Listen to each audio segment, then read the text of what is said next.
Well, welcome to the 2013 Los Angeles Auto Show. We're at one of my favorite marques, Audi, with Anthony Falk. Anthony, what is your title?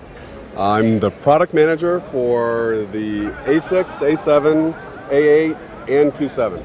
So half the cars. And I'm happy to say, which I haven't said at any of our other interviews, I own an A7, at least my wife does, and paid full fare for it. She loved the car that much, and she looked at everything. Well, you can claim it as your own if you want.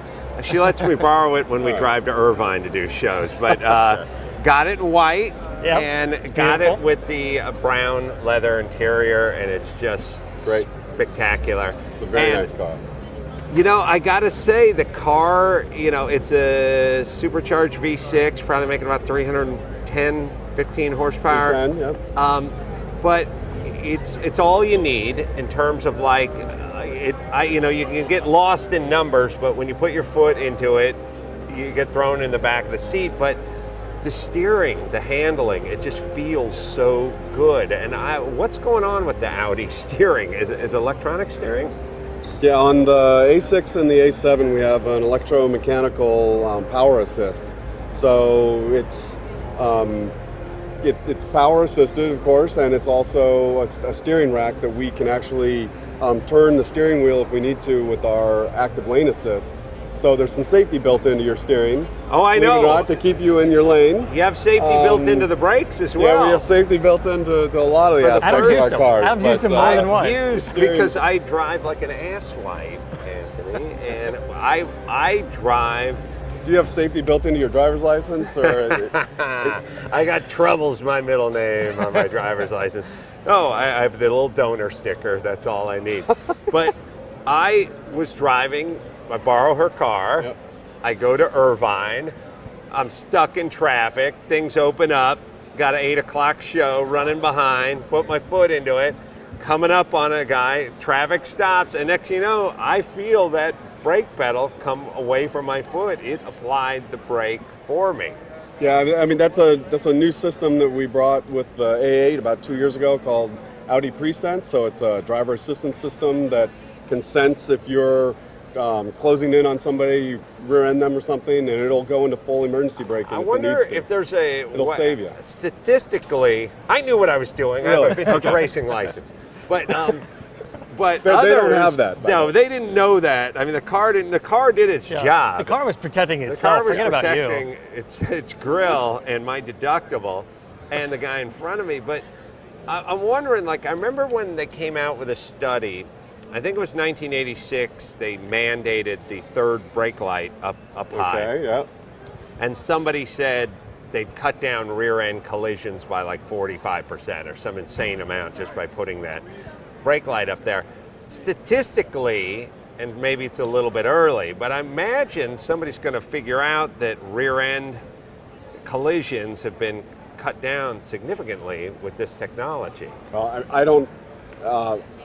don't know of any pending regulations coming for that, but I know the government is definitely looking at it. They've definitely looked at stability control, they've looked at rear view cameras, and they are definitely tracking the differences in collisions with cars that have adaptive cruise control. So, you know, just like everything in the automotive industry when it comes to safety, as these technologies get out on the road and they prove themselves, yeah, there is a possibility the government could require them, but they definitely are there to, like in your instance, save you in a critical situation. I wouldn't be here today. You'd be here because it's a pretty safe car. Yes. But the assistance system is also supposed to take some of the drama out of your driving. No, so you can enjoy it, relax a little bit more, and enjoy the drive. I got texting to catch up with. No, please. This is a diesel, as are all the Audis around us. A whole new line of diesels now. Yeah, right? and you know, like my stepdad had a like diesel Oldsmobile in like 1981. No, okay, totally different. I know. Totally different. I know. Puffing out black smoke. You got that big black spot on the back of the car with the exhaust pipe. But I'll tell you what you guys do need still.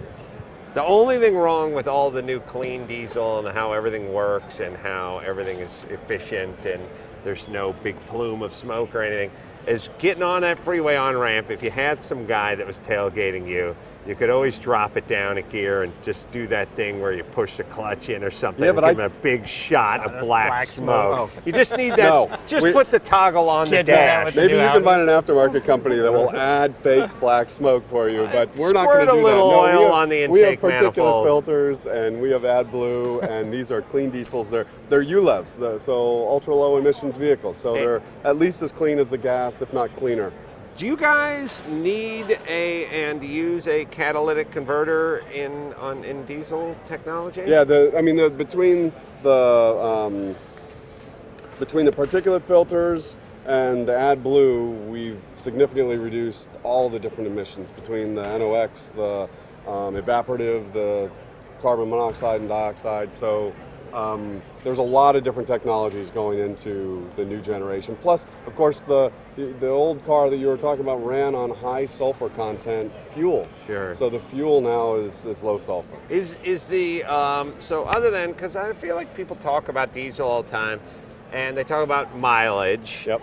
And it's, I don't know, 15-20% better than it depends on the car within our lineup. Of the A8, we've gotten our estimates, and it's 30% better. So 36 on the highway with the A8. So long wheelbase. Which is great. It's such a big fully loaded beautiful. Yeah. Right. I mean, it's a big, beautiful touring car. These things get on the freeway and just so unbelievable. So all right, so you have the mileage, and then you have the torque, which is nice. But what people don't talk about is durability and sort of less moving parts and reliability. And I don't know statistically how it works, but I imagine a diesel motor is good for more miles than a conventional Well, I mean, gasoline these motor. days gasoline engines last quite a while. So I wouldn't say that the diesels are specifically developed to last longer, because really now all cars are very reliable. All Audis. Exactly. Right. And so, in the past, Audis. there were some diesels that just kept going forever, but they were very dirty, I would say. But now we have all the technology to have a car that doesn't have any of the downsides and will last you longer than you would expect a car to last. We have the A7, which I have, that has a V6 in it, a diesel V6, and I'm guessing a turbocharged. The diesels are turbocharged. Your car is a supercharged gas. Belt-driven. Yep. And in the 8, we have another diesel, but are we... Same exact engine. So it's the same V6, 3-liter V6 TDI that is coming in the 6, the A7, the A8, and the Q5. And that engine is already on sale in the Q7 right now. So we had the previous generation V6 and the Q7 for the past 2 years, and now we have the new generation, the Q7, that's on sale right now. These other cars come, the A8 diesel is coming in the first quarter of 2013, and the other cars come in the summer. This is a big investment that you guys are putting into diesel technology. Do you have any estimate of how much of your sales diesel is going to account for, do you think? Yeah, we expect for these cars of the mix for each model, we expect between 15 and 20% of the mix will be diesels. Yeah, in the United States? In the U.S. In the US. Higher in Europe, possibly? Oh, it's much higher in Europe. Sure. Depending on the country in Europe and depending on the tax situation. Because diesels are taxed completely differently in Europe from the way they are here. So that's one of the reasons for the acceptance over there. But we have more stringent emissions requirements over here in the U.S., which is why you don't see as many diesels. But we've developed our new engine to meet the ULEV 50-state diesel requirements. Well, I got to say this, I say it every time, but it's a good note to end on. Whenever anyone asks me about anything, cars or not, I always say, listen, Audi was dead in the water as far as I was concerned in the late 80s, and no one I knew would buy an Audi. And then Audi started coming out with really good products. Yeah, product works. And you know what? People have a super short memory, and now Audi is the benchmark. And if you would have told people 15, 18 years ago, hey, BMW and Mercedes and whoever, you're gonna be catching up to Audi. Audi's gonna be in front. If it laughed at you, But everyone I know, including my wife, wants the Audi now. And after driving the car, I understand what it's about. And I've always said, you know, people have a short memory, make a great product. Product works, yeah. And you don't have to worry about advertising. You don't have to worry about slick gimmicks or anything. Just make a kick-ass product, and the people will come. Yeah, and our business is going very well right now. The cars we have great new generations of, more than 60% of our lineup is new this year. Between the A4, A5, and Q5 had a facelift this year, and we have the new S6, S7, and S8. We've got some real power going there. They're all new V8s. Yes, I had an S4 for the many Q5 years. has an S performance model and a diesel. There is one of those in Europe. I think that's pretty neat. Yeah. So and we've where's got a our lot of little new product. TT? Yeah, where's the TT? Tomorrow. So we're set up here for our press conference for the diesel announcement. So tomorrow we'll have a different look out in the stand. We'll just wait here until on back the and TT check us out. shows up. Thanks so much, Anthony. You're welcome. Appreciate Thanks it. a lot. Thank you so much. Well, we're excited to be standing here with Wayne Burgess. Wayne is the designer, chief designer of this new Jag. It's so new, I don't even know what it's called. What's it called, Wayne? This is the Jaguar F-Type, new for 2013, so on sale in the US just in time for next summer. Obviously a really important car for us in Jaguar design because it's the epitome of Jaguar's sporting DNA. You know, there's that balance of angular versus squishy. You know what I mean? That a lot of cars, some cars are a little too rigid, a little too angular, and then some are a little too bulbous. It's a very nice job of balancing this sort of sexy curves with this sort of stout masculine lines. Yeah, I mean, you know, good design is all about achieving a balance between sort of, in the case of Jaguars, they always have to have a certain voluptuousness to the sections. You know, the fuselage section that we have through the body is very important to us, but they also need some definition. And, you know, my boss Ian Callum always says that a great car design can be described in a maximum of 3 lines. In the case of the F-Type, you can actually do it in 2. It's the crease line that runs from the shark gill vents on the front bumper up through the front fender and drops through the door, and then there's a second crease line that runs over the rear fender, emphasizes that muscular haunch. Those 2 lines pretty much describe the car. Absolutely beautiful. And it'll have 3 power plant options? Yeah, at launch we've got 2 V6s, one's 340 horsepower, one's 380, and then we have a V8 option which at launch I think is 485 horsepower. And then obviously as we progress the range we've got access to things like our 550 horsepower power plants as well. So right, and where all the engine options are supercharged, is that right? That's right, yeah. The interior is spectacular. The sort of F1 style steering wheel that's notched out at the bottom looks fantastic. I like the anodized flappy paddle gearbox, as you guys would call it over in the UK. What is the car made out of primarily? It's all aluminium. I love that. Yeah, He just wanted you to say it. I just He want knew to hear what it you was say made out of. aluminium. He knew what it it's was all made out of. aluminium. Made out of. Not aluminum, aluminium. So now is the car going to be available as a coupe eventually? We wouldn't rule that out. Obviously, we're looking as we progress the range what we can do, and of course, we revealed the car as the CX-16 show car here at Los Angeles last year as a coupe version. So yeah, that was a gorgeous car. That we saw it last year. That was the white one. The concept car. So I can't say one way or another, but you can kind of you can look at what one would look like by checking out the CX-16. Now, at Monterey this year, we had the opportunity to have dinner with Ian Callum. We put a couple glasses of wine in them, and then he said this car might come with a manual transmission. Right, okay. Did he really? He was sketching things too. He was starting to doodle a bit. He was taking credit for all the work he was drinking and doodling. Yeah, he was having a good time, and so I think a manual transmission might make its way in there. I'm like, hey. I don't know. What I would say is, I mean, obviously there are certain key features that you need to compete in this segment, and obviously if you design a car like F-Type and you're wanting to try and steal a few sales from what's traditionally a fairly Porsche-dominated market with 911 and Boxster, then it kind of follows a logic that you would want to offer some of the features that they have in those cars. Those cars. So I won't go as far as my boss did, but we'd certainly examine that. Yeah. We like I said, we saw the concept car last year. I think it's gorgeous as a roadster, but I think it's even more gorgeous as a coupe. And I'm telling you, the F-Type as a coupe with a manual transmission and the RS 550 horsepower engine, I think that would be the absolute. Well, we were talking phenomenal. about what a hoot the V12 Vantage was to drive around compared to the 8. in a manual, and that would be that minus, I don't know, 35, 40 grand or something. Yeah. You couldn't go wrong with that. Really, really impressive. And again, love the lines, love the hood. We're talking off the air about that sort of E-type bonnet.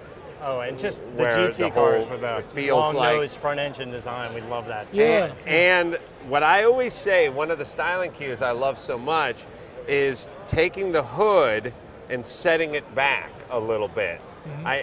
When the hood comes to the very front edge of the car, it's really kind of one of the mistakes I thought they made in the DB9, which is they brought the hood all the way up. I like that He little brought the hood all the way up. space. He just said he designed it. I love the car. I own the car. I still like the old school, like when you look at an old Ferrari Lusso and you see about 3 feet of sheet metal before the hood line comes around. And you learned, and you did it on this car. Well, yeah, and you know the real reason why this car has a nose cone? It's because crash legislation has changed since we designed the DB9. Yeah. You can't do a car without a nose cone anymore, so that's the You could actual just say it This looks is the prettier. one It looks time better. that Dot has actually helped the look of a car. Yeah, well, there you go. Yeah, and you've always got to take those challenges and turn them to your advantage, you know. And also having a clamshell bonnet on the car, apart from looking cool and exotic and reminding us of E-types and Miuras in your case as well. Sure. It's about pedestrian impact protection, because if you've got a clamshell bonnet, it protects all of the hardware under the front of the car as opposed to an inset bonnet. You're right. So again, there's a safety reason for doing that too. Well, I don't want to hit a pedestrian and ruin my car, so I say if that makes the car safer, forget the pedestrian. Wayne, thank you so much. You've done an incredible job, and you're to be commended. And I think this car is going to be a huge hit in North America, UK, and beyond. Thanks, Thank you buddy. very much. Thanks for taking Thanks the on behalf time. of the Jaguar design team as well. Well, standing here with Alex Heslop. He is the, what's your title, Alex? I'm the Chief Program Engineer for the new Range Rover. I love the Range Rover, by the way. Yeah. Thank I've been driving one around for about 3 weeks. I just drove it to San Francisco and back. Unbelievable. And I love the British interiors. They're just so elegant. And the new, the car's really evolving. It seems really quickly over the last couple of years. Oh, absolutely. It's the car is made from aluminium. It's extremely light. My favorite English It's word. aluminum. Yes. It's. I like work Z in too, like from A to Z. This new aluminium car is brand new. Like, you know what I mean? I Yeah. like Z and I like aluminium. Those are your Those two are two. buzzwords. And Right. again, don't feel like you have to shove them all in at the beginning, but work them in. Okay. Okay. Sorry, go ahead. So this car is brand new from the ground up, from aluminium all the way throughout the car. A for aluminium. A for aluminium. Two. Z for I don't know. I don't know. Zinc coating in the undercarriage. Some of this stuff's zinc coated. Come on. It's somebody. Okay. So this car is brand new from the ground up, all the way from A to Z. A for aluminium, Z to the zinc coating on some of the components in what the engine. I'm talking Perfect. about, Alex. Perfect. Yeah. That's what you're looking for, right? Yes, right. that's okay. all we need. This interview's done. So the car comes now, I'm not sure what wheelbase. There's basically a long wheelbase version of this car, right? What does this say? Is this the We're, biggest one? We're looking at Oh, it. you just No. launched the new next model for next year, Yeah, didn't you? we're not talking about this. Is the standard wheelbase, the only one that's available. Okay, well, one day. So no, we're not talking about any other models at all. Only the ones that you can see here. So yeah, it's got 510 horsepower. The difference is that this will do 0 to 60 in 5.1 seconds Oh, not. and carry on to 155. Wow, it'll carry on to 155. Where we speed limit it. So we're using the electronics to Sure. not allow it to go any faster. What's the top It would go speed in the 380. UK? In the UK, what's the top speed? 155 as well. Oh, okay. I thought you just had to limit it here. Like No, anything you put on a boat and send over, you cap it at 155. We know it will go a lot faster, but we're limiting it at 155 at the moment. So you're saying aluminium to Z and not to 60. Yeah. By the way, it should be 62 because we're going 0 to 62 is about 5.4 seconds. So. Yeah, because that's 100. I was 0 to 100 kph. Yeah, I was always confused. Like, what are they picking 62 for? And then I realized God, they're so dumb over there. Someone's doing right. the metric math for me. Wow, this is beautiful. This color that you have to see if you can go to CarCast. AceCarCast.com. You're going to learn. It's only been 3 years. Yeah, Ace CarCast. You look at it, it's this beautiful sort of burgundy brownish hue. I probably have a name that sounds better than burgundy brownish hue. I think it's a Barolo colour. It's named after a very nice wine. So yes, Oh. at least I was right. Or eggplant. It's called Mangria. Or as we call it in the UK, aubergine coloured. So Beautiful, beautiful. it almost matches your jumper. And I'm wearing a jumper. I like. You know, with that. the new truck, the engineering on this thing, using all the aluminum, is you guys ripped an incredible amount of weight off of the car. That must change the dynamic, the fuel economy, everything. Well, when you're taking 700 pounds of weight out of the car, to do it, you're making not only the body shell aluminium, but all of the suspension is also aluminium. All the frames are aluminium, and I say that you can notice the difference in performance within your first 50 feet of driving. The car is more agile. Obviously, the 0 to 60 is 1 second quicker than the outgoing car, so it is just far more throwable. Really, just gorgeous looking, and the stance looks great. I'm guessing there's some adjustment in the height right of the vehicle. The car's just under an inch lower, just under an inch longer, and it's got a far more rake to the windscreen. And we've done that for aerodynamics, because of course that really helps. And there's some sort of air ride suspension on it to lower it maybe at higher speeds or freeway speeds or something. It's got the sort of next generation of air suspension system. So you got a nominal ride height, and then you have access height, which you do by pressing this button here, and that will lower it 50 millimeters. And then if you want to go almost 2 inches. Sorry, yes, almost 2 inches. Yeah, almost just under 23 and a half. just under 2 inches. That's right, 25.4, isn't it? 25.4. So and it will also, from nominal position, it will go up 95 millimeters. So that's just under 4 inches. Wow. And then, if in the unlikely event that you actually get stuck and you're belly out, which is effectively the middle of the car is on the ground and the wheels are off the ground, it will automatically give you another 35 millimeters or 1.5 inches. And then if you press and hold the air suspension raise button, it will give you another 35 millimeters, another 1.25 inches. So then the net result is you've got an air suspension system that can raise and lower the car by 195 millimeters. But other than that, no adjustment at all? No, which is about, I guess, 8 inches, 7 or 8 inches. So it's a very capable car, and you combine that with the wheel articulation. Yeah. So the wheel articulation is 596 millimeters, which is 2 foot. So you can have the front wheel 2 foot higher than the rear wheel. Wow. And still maintain traction. Well, Alex, you've done yourself proud, and again, the interiors, like I said, I drove to San Francisco and back in about a 30-hour period in one of these cars. Had the heat seater going, the seat heater. I always say heat seater? Heat seater. It's one of my dyslexic things. But had the heater going in the seat the whole time. That's right. I flip pounds and kilos. It's and fine. Loved every second of it. So you've done yourself proud, my friend. Thank you very much. Standing here with Amy Morentic. Amy, we spoke to last year. It was all about Mustangs last year. Yeah, GT500, Boss 302, school bus yellow. 662 horsepower. Yeah, we drove that car. Yeah, nice, huh? Yeah, that thing's nuts. I know. I know, it's insane. And now we have a Focus, Fiesta, Festiva. The hell's behind us? It's Fiesta. It is not Festiva. No? No. Little's got one of those. Yeah, he does. This thing's a little pocket rocket. I heard you talking almost 200 horsepower and 2,700 pounds. It's got the Recaro seats in it. Yeah, even heated Recaro seats. So, and it's the Fiesta ST. This is a little smaller than the Focus. It is. So this is our second ST. So this is the Fiesta ST, about 2,700 pounds, 197 horsepower, a 1.6 liter EcoBoost engine. So really fun to drive.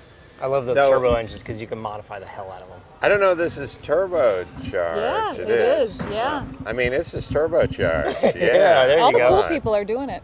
Yeah. Mm-hmm. Yeah. And it's just, first off, it's bizarre that it's 4 doors because it's so small, but I guess plenty of room in the back because the front wheel drive and the and it's engine, no transmission hump running down the length of the car. In other words, remember that a transmission hump was a pretty big deal, like you had to negotiate, and then someone would have to sit in the middle and like straddle. Sit in the middle. I always You're had the to middle sit in the middle. child. We usually make sound engineer sit in the middle. Oh yeah, that makes sense. So this thing is just fun and fast and cool and kind of Euro. I mean, I feel like, and also this kind of stuff, we'd always talked about, like, where's the fun stuff? And it was always like, it's in Europe, winning all the rally races. And like, why are we going to bring that fun stuff over here? It's exactly right. And we've decided to bring the fun stuff over. So these are all engineered in Europe. And then we have a team also, an SVT team in the US that works on it as well. But this is a European spec vehicle. And we started with the Focus ST and now the Fiesta ST. And why do these, like this Fiesta and the Focus, get an ST badge and not an SVT badge? Well, as we're migrating to a global brand, ST is what we've chosen. And this year is the 20th anniversary of SVT, but we are putting the ST brand on all of our global performance vehicles. Okay.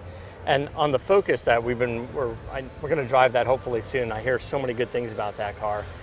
And it's front-wheel drive, so how much of that technology ends up in the Fiesta?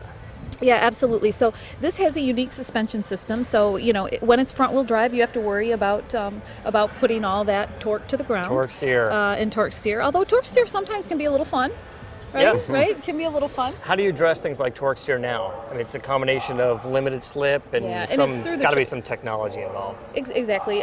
We have a Revo knuckle, for example. I was going to say Revo knuckle. Yeah. I know it's a really geeky engineering thing, but when you drive, it's also a prison term. A guy drops a Revo knuckle on you, you're in trouble. That's bad. No, that's bad. Then you don't get in what's called general pop. You know what? I don't know. I just watch some of those shows at night. Go ahead. I'm sorry. We'll go back to Revo knuckle, but what it does is it helps limit that torque steer. And I think when you drive the Focus ST, you'll really notice that and you'll be surprised. In fact, when I first drove the Focus ST, I thought it had all-wheel drive, and it doesn't. So I think you'll be surprised. I don't know all the geeky stuff. That's for our engineering team to do. But yeah, we found a way to make front-wheel drive work in ultra performance. 200 horsepower and well under 3,000 pounds is a pretty nice horsepower to weight ratio, especially for the price we're talking about here, because we're not talking about a big expensive car, are we? No, we haven't announced pricing, but it will be significantly under the Focus ST, which starts at $24,995. So, you know, Focus ST $24,995. Significantly less than that. Well, it has to be, right? It's a different vehicle. It's a small vehicle. I remember. It'll be less expensive. We were talking about a Fiesta like a year ago, and thank God the SC band has started playing Tusk. By the way, you guys got nothing to be happy about. You went from number 1 to number 18 to losing to UCLA. I'm going to go explain to those guys in a second. But we're talking about that Fiesta. Sorry, the Fiesta for like, I don't know, 13.5 or something insane. Right. Like what? It's a great value. That 13.5 is what comes in most cars' ashtrays from the dealership.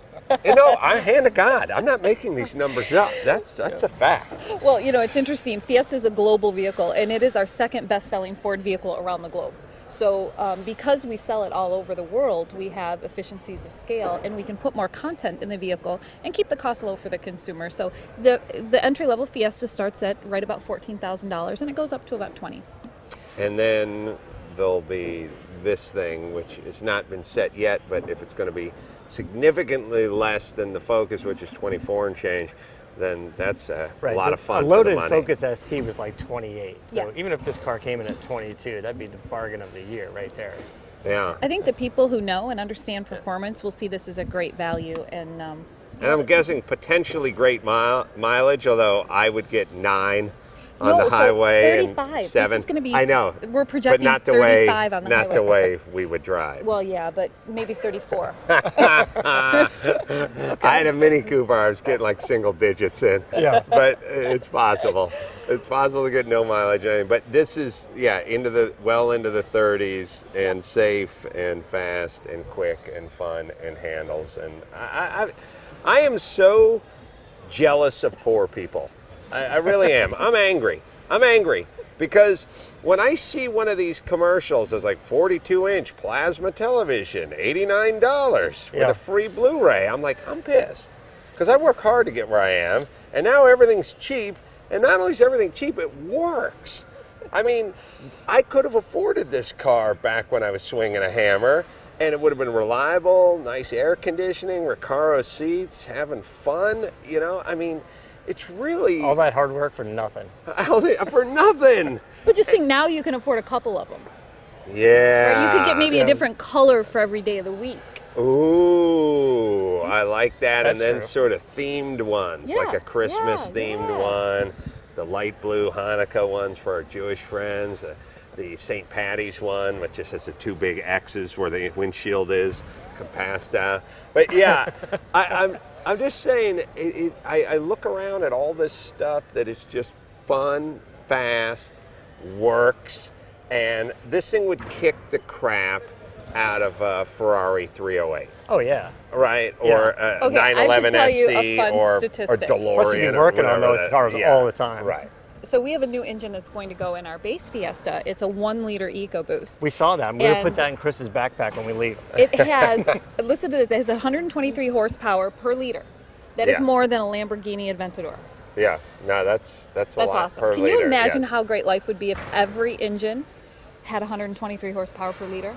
Well, that would mean... It'd be a good world. Yeah, that would mean a Viper would have 2,000 horsepower. What do they have, a 8-point-something liter on Yeah, that? Just like a Viper all-drive. would have like 1,175 or maybe 1,200 horsepower. Yeah, I never love hook up. it. You get lapped by a Fiesta ST. Yeah, I was looking at the one... It's like getting beat by a grandma at a marathon, I was looking at the one that was in the Formula Ford that had like 204 horsepower out of the little race car.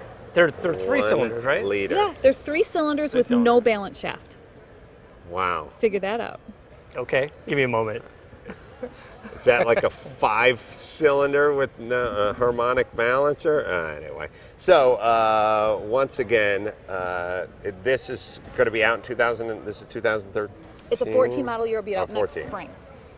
Next spring. The Fiesta ST is out next spring. The Focus ST, you can go get it today. right now. Right. Yeah, I'm going to go get one. And any plans that you can talk about of, I don't know, putting some racing stripes on this thing and doing a STIF or something? And yeah, so we will have, with our Ford Racing friends, they always do a version for us, and we'll have stripe packages and things like that to make it a little more fun. Bitchin'. Yeah, be good. So, Amy, you have the greatest job in the world. Yes. And do you go back? Where are you based out here, or do you go back somewhere? I live in lovely Michigan. Oh, this time of year, it's wonderful. It's wonderful. Thank you so much for taking time. Yeah, absolutely. Great to see you guys. Finally at Lexus with dear friend Bill Kwan. Bill, good to see you, my friend. Oh, great to see you guys. Thanks for coming back. Appreciate it. You're my favorite. This guy's great. He sends me cars to drive all the time. Half of them I don't even tell you about. Hey, wait a second. What? Standing in front of a concept car, which looks really damn good. And the thing I like about concept cars now is once you decide to do them, they come to the showroom pretty darn close to this. Yeah. But how do we know if you're going to bring this to the showroom? And what is behind us, Bill? That is the Lexus Concept Coupe, Future Concept Coupe, LFCC. It was debuted in Paris. Mm-hmm. It is a mid-size sports car. Currently, we envision it to have a 2.5-liter Atkinson cycle with direct injection. So, what's Atkinson cycle? It's a different cycle stroke versus the Miller cycle stroke versus your intake, compression, power, exhaust. Right, 4-stroke. That's your 4 strokes, right? Yeah, Atkinson cycle has more intake, but less compression, so you don't lose a lot of pumping loss. So, but you get the same power stroke. So you take in the same amount of air, but you're not compressing as much, so you don't have to lose a lot of energy. What is the configuration for that? It's actually exactly the same thing as a regular 4-stroke. It's just the valve timing is different. So it'd be an inline 4, 2.5. Yep. With the different valve timing, which now we can control much easier with more easily with computers, and the end result of it is less robbed off the crank, essentially less energy in the compression, thus a higher horsepower. But now lower compression motor, so you'd want to turbocharge it. That's a great point. That's a good catch. By lower compression, you're going to lose the torque or the power. So that's why it's nice to pair it with a hybrid. This is a hybrid car. So it's an electric motor. Electric motor, right? So the motor generator have max torque at almost at 1 RPM. As soon as you apply voltage, you got maximum torque. So it's a nice marriage of the Atkinson cycle with hybrid, because so the hybrid gets you going because of the instant torque of the electric motor.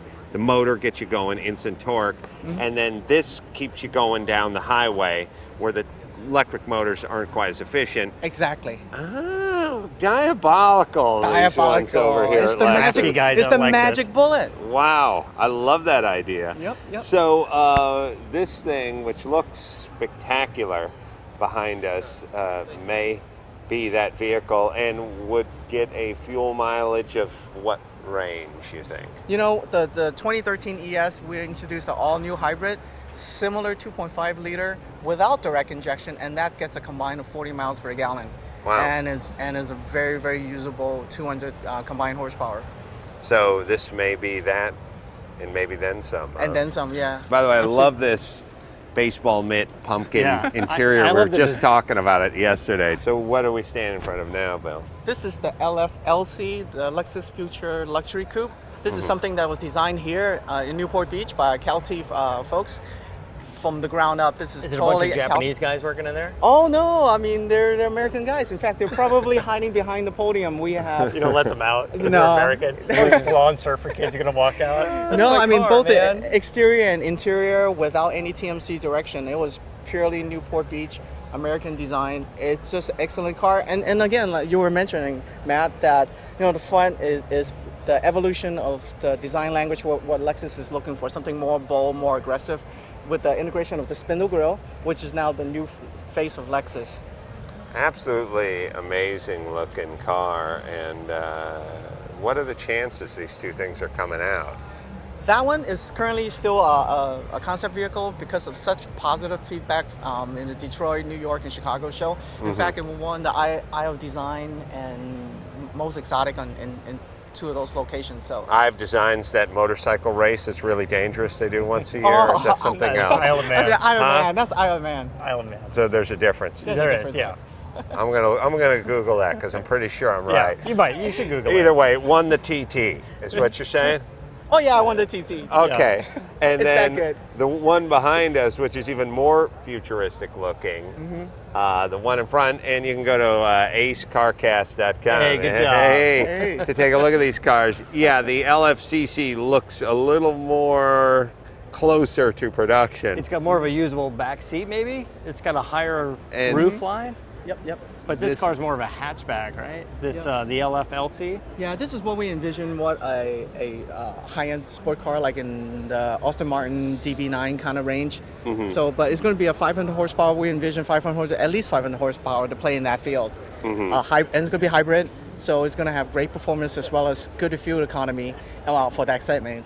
And sure, for that segment. Yep. What's the future of the LFA? Are you going to continue manufacturing it? No, unfortunately, it was a 1-year run, 500 maximum production for the whole world. In fact, my manager just came back from Japan. He saw 491 was rolled off the line, so there's 9 more being made, and that's it. That's it. Yep. Now, and of the 9 left, you're doing some of this new Nürburgring edition, or that's in addition to the 500 you were going to do? Out of the 500, they're only going to make 50 Nürburgring editions. So out of those customers, if they want to opt for the Nürburgring package, they can upgrade to the Nürburgring, but that's 50 out of the 500. Okay. Wow. And all the Nürburgring editions, they come with that tuner boy wing on the back? Exactly. The carbon fiber wing, the canard, the different mesh wheels, the slightly lower suspension, 10 more horsepower. Is there a real performance difference? Or just something what do you more want unique him to for the say? car?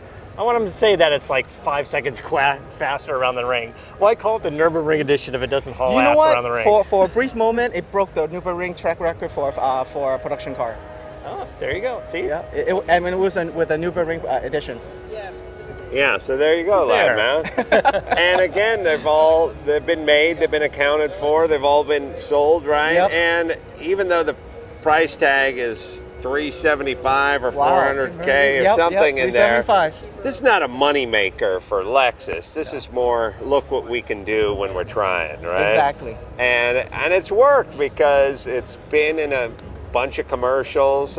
We've discussed it, we've driven the car, and it's really like I don't know, in a way it's like an F1 team. You don't make money off it, you let everyone know what you're capable of doing. Exactly. And, everything's been great except for Paris Hilton driving one of these things, which pissed me off. Oh yeah, scary. Yeah, let's go get it back from the her. LFA, by the way, one of the best sounding cars. That 10-cylinder just sounds like an F1 car. It is amazing. It's amazing. Well, any time you got naturally aspirated meets tweaked as shit, you know, I mean, like squeezing, wringing every ounce of horsepower out of every liter meets, 9,200, 9,500 red line. 92 to 95.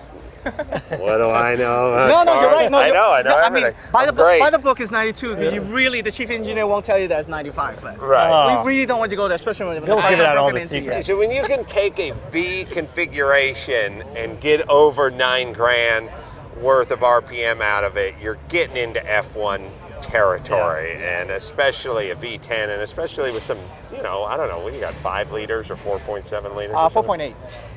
Sam, way off. Hey, you were close. For the displacement, that is just insane RPM, and that's just insane engineering. And, look, I know you can get yourself a Ford GT and get a Mustang engine and put a blower on it and get 550 horsepower. Call me old-fashioned, it's not the same horsepower. It doesn't make the same noise. It doesn't make the hair on the back of your neck stand up. And look, for $5,000 you could get a crate motor and put some NOS on it and get 550 horsepower. I don't care. I love the technology that's in that car. The technology is phenomenal. The balance in the car. I mean, Scott Pruett drove the car, and he just said, what's nice, I mean, there's a dozen cars out there, Porsche, Lamborghini, whatnot, Ferraris, that has that kind of acceleration, over 200 miles an hour. But he said the balance, be able to, come out of apex, around the corner and just be on the gas, and the car, the chassis is just so planted. Yeah. That's worth, the beautiful 6-figure. And a beautiful car. Well, like I said, whatever you pay for it, I'm sure if you talk to anyone who has the McLaren from, 93 McLaren. Or the F1. F1, I'm sure their wife was bitching at them when they paid 250 or 300 grand or whatever it was back in the day. Now it's It's close to $2 million. $2 million. So what's expensive? I tell people, what's a piece of art? It's a piece of canvas with some paint on it. What can you sell it for at Christie's in 10 years? That's the question. All right, toss out your website where people can find you. Lexus.com. You can look at all our production vehicles, dealer locators and so forth. Or you want to catch the news, you go to LexusNewsroom.com. All right, let's get one of those tall Sapporos. Oh, yeah. Ooh. I'm in for that. Asahis. Oh, yeah, Asahi. Well, here we are at my favorite stop, Aston Martin. Love these automobiles. Julian Jenkins is with us. Julian, your title is what? I'm the Vice President and General Manager for Aston Martin, so the head of Aston Martin for the Americas. All right, cut the fake accent. I know a guy went to high school with the students at Poughkeepsie. Perfect.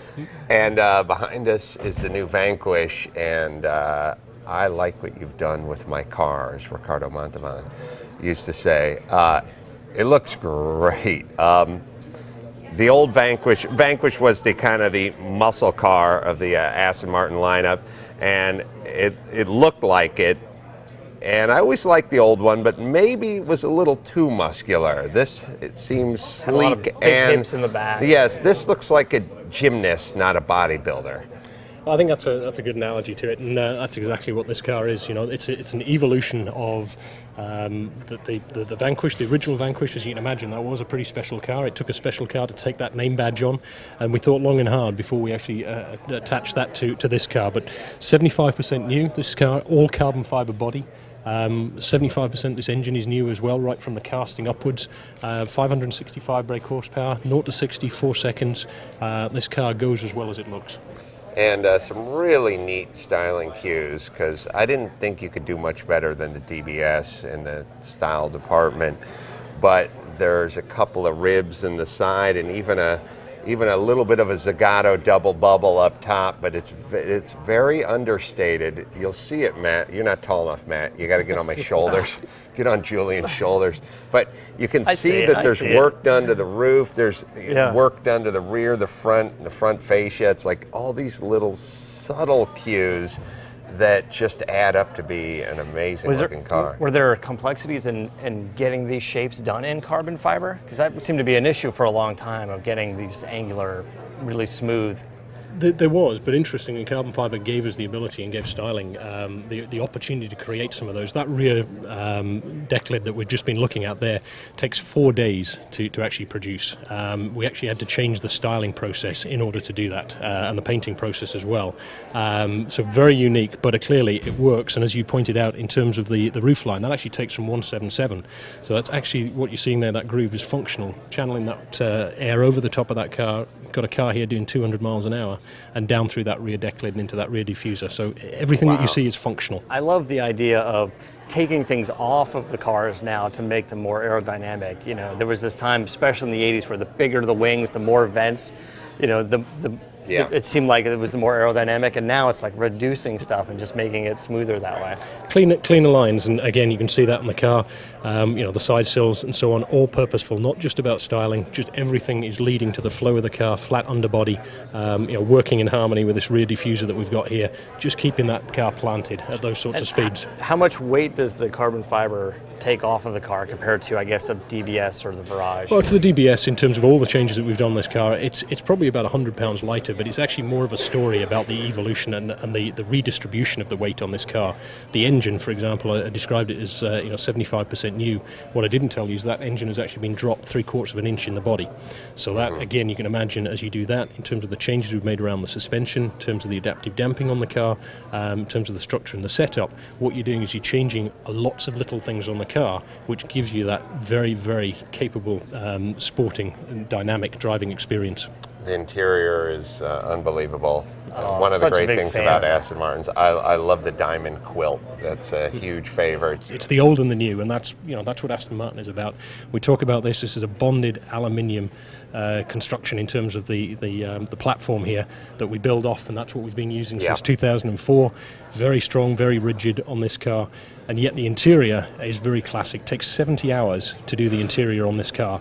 Each of those panels in the car have a signature on the back of them of the individual who did them. Yeah. So you can actually determine, and should you need any parts, we actually know where those are in the factory. The stitching alone takes 4.5 hours. An incredible looking car, and incredible power plant, and like I said, or like you said, 70% new versus.